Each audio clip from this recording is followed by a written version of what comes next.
Ladies, gentlemen, April 13th, Sunday, live from New York City, it's the Fantasy Baseball Show, where we got updates, highlights, and breaking news for the fantasy leagues. Ladies and gentlemen, we got a great show.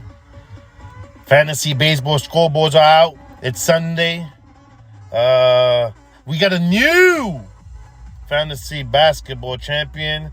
Stay tuned for that. We got a little bit of the waiver wire. See what actions is happening there by the experts. Some free agency scoutings where I recommend some add and some drops. Probable starters for the week, ladies and gentlemen. Some MLB news, some top performers tonight.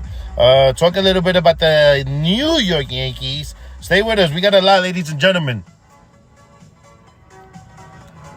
The Fantasy Baseball Show is presented by the Property Management Group Company. If you tell your uncle sleeping the couch to couch, Property Management Group Company.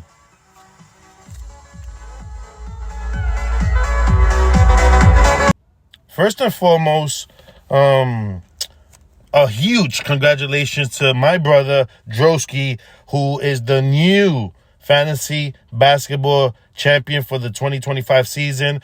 Now, try to stay with me here, ladies and gentlemen. I'm only going to say this once. He goes undefeated in one league, goes to the finals, the championship round, and beats his opponent, Phil Medina, 16-9.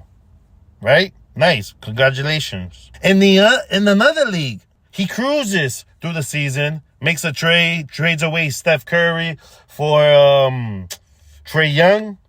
He cruises through the season, gets the bye week in the playoff, cruises through the playoffs, and goes to the championship round and beats his opponent, Warren Robinson, 22-1. Ladies and gentlemen, this fantasy season is going to go down in the books. Again, congratulations to Droski, Pedro Ayala. Now focus solely on fantasy baseball. We got scoreboards and Sundays. People lost. We start with right there with Droski and the AI system. The AI system and Droski, 15-15 tie.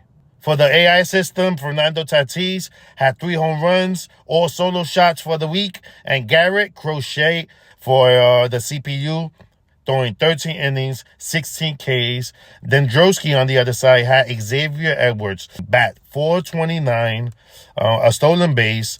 But Brian Abreu from the Houston Astros, he blew 2 saves, gave it up 3 earned runs, not so good. He was dropped shortly after. Moving on to OnlyFans and Analytical. For OnlyFans, he went Ozzie Albies, the Atlanta second baseman, batting .400, 2 home runs, 2 stolen bases, and Hayden Wierenski from Houston had a nice pitching week, 6 innings, 10 Ks. That helped OnlyFans secure the win. For Analytical, Corbin Carroll from Arizona, he batted .409 for the week, had 2 home runs, 3 doubles. Logan Gilbert from Seattle held it down for the pitching. He threw 8 2/3, 12 Ks, 2 earned runs. The batting average against him was $1. So he pitched excellent, but some concerns were brought to light. Here's the GM for Analytical this morning. He had this to say. Ralphie getting help by Juan and Che, telling these niggas what to do. Like, Ralphie's not his own manager. I just reminded him. The expert matchup, the best GM and Analytical, Eyes ended up taking that 15-12. For the best GM, he had some good studs. Caminero from Tampa, he batted .318, 3 home runs, but he struck out 8 times. And he also threw a bunch of pitches, throwing 70 innings pitched while maintaining a sub-3 ERA. Not bad, but not good enough for the Eyes, who, for them, Mike Trout hit 3 home runs in the week. Aaron Judge batted .421.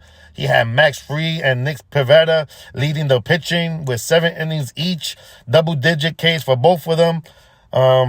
Both GMs had different strategies coming into the weekend. Here is the GM for the best GM in the city and the GM for the Eyes sharing their thoughts going into the weekend. I had a Zoom call Okay. with all my players last night. You got a Zoom call? Yeah, with all the offensive players. The POs are good. POs, they were off last night. They were able to go hang out, except for the starters today. And yeah, just basically let them know that if you continue what you're doing at the rate you're going, your GM's gonna go from David to Los, because I'm gonna cut all you. And so what we're doing right now, you know, I talked to the guys this morning. We had an early morning workout, 5:30 a.m. They're prepped and ready for the grind. And you know, they told me, hey, we plan to deliver. So I'm looking forward to seeing how tonight goes, and we'll be live. We'll be live there. The matchup of the castings was a good one also. The DJ Murder, yours truly, against Confidence is Key. DJ Murder ended up taking that 19-9. Pete Alonso batted 400, only striking out 3 times, and a home run he hit. And he also hit a home run. Overall, the pitchers for DJ Murder, 56 innings pitched, 45 Ks with a whip of 1.10. And for Lowe's, he had Josh Young from Texas, the third baseman, lead the hitting, batting 471, 1 triple, a home run, a stolen base, and his pitches went 46 innings with 49 Ks. The DJ Murder ended up taking that 19-9. Juan and Che, that was the matchup of the week. It was a 15-15 tie as I speak, unless something happened while I'm talking to you guys. Keibert Ruiz from Washington, he batted 435, only striking out 1 time, had 9 singles. And also Austin Riley from Atlanta batted 444, 1 home run, 3 stolen bases. 3 RBIs. And Hunter Green led the pitching staff with 15 2/3, 15 Ks, 0 earned runs, helping Che and Juan with a tie. For Che, he had James Wood from Washington, 4 home runs, 8 walks, 2 stolen bases, and he also had Jung Ho Lee from San Fran, who killed the Yankees. He had 3 home runs, 2 doubles, 8 RBIs, 4 walks. Then Logan Webb carried the pitching with 12 innings, 15 Ks. That's your fantasy baseball scoreboard. The Fantasy Baseball Show is presented by Property Management Group Company. If you're tired of your uncle sleeping the couch to couch, Property Management Group Company. Some waiver wire action, man. You know, this is gems, guys. Ladies and gentlemen, these are gems. Dylan Dingler from Detroit. He's only 5% owned. He's a catcher. He's batting .387, 2 home runs, 8 RBIs. Analytical picked him up for this league. That's somebody that you guys should be looking out in your league. Miguel Andujar was picked up by OnlyFans. He's only owned in 1% on ESPN rosters. He's batting .304, 5 multi-hit games. Also, Christopher Morel from the Rays. He's a utility player. He's owned on 18%. He's batting .270, 2 stolen bases, and a home run. One scary team picked him up. Look out for him. Also, Kumar Rocker from Texas. He's owned at 7%. He has an 8 ERA. He's facing the Dodgers on Friday, and he gets picked up by Analytical. That's a questionable pickup. I would like to know that thought process for Analyticals. The GM is Kendu Jones. Also, Pavin Smith from Arizona. He's the first baseman and outfielder. He's owned in 4% on ESPN leagues. He's batting .364, 5 doubles, 2 3-hit games. One scary team also picked him up. Look out for that. His name is Pavin Smith. Also, some free agency that you guys might want to pick up or look out for is Wilmer Flores from San Fran. Just spoke about him. Jung Ho Lee from San Fran. And also Sean Murphy is a must pick up. The catcher from Atlanta. If he stays healthy, he's good. He's a vet. He's only owned in 20% on ESPN rosters. Ladies and gentlemen, when we come back, we got probable starters for the week. Stay with us. Some probable starters that you guys might want to look out for. For Monday, I will go with Dustin May from the Los Angeles Dodgers versus the Rockies. On Tuesday, Merrill Kelly. He's facing the Miami Marlins.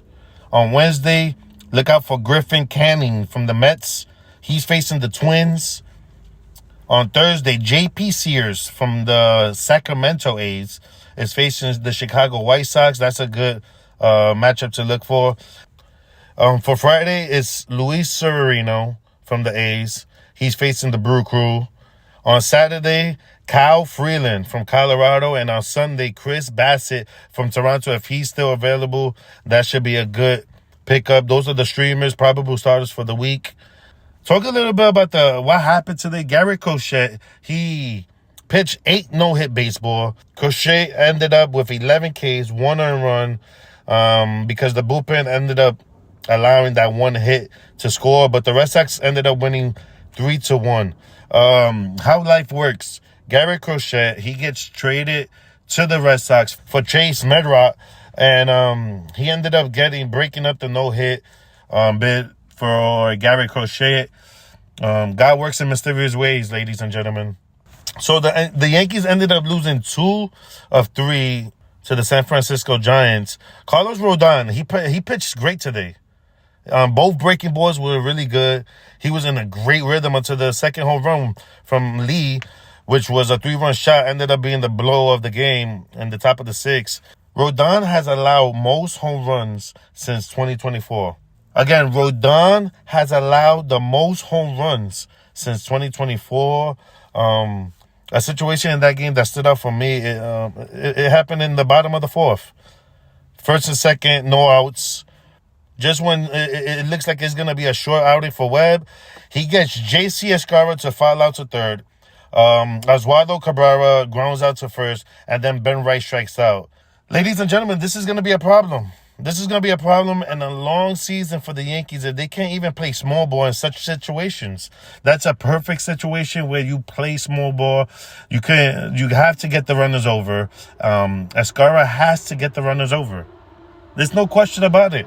This is going to be a long season if the Yankees can't correct that. Tomorrow night, the Yankees host Bobby Witt Jr. and the Kansas City Royals. Carlos Carrasco and my very own Seth Lugo will battle it out. Take care of yourself. Take care of each other.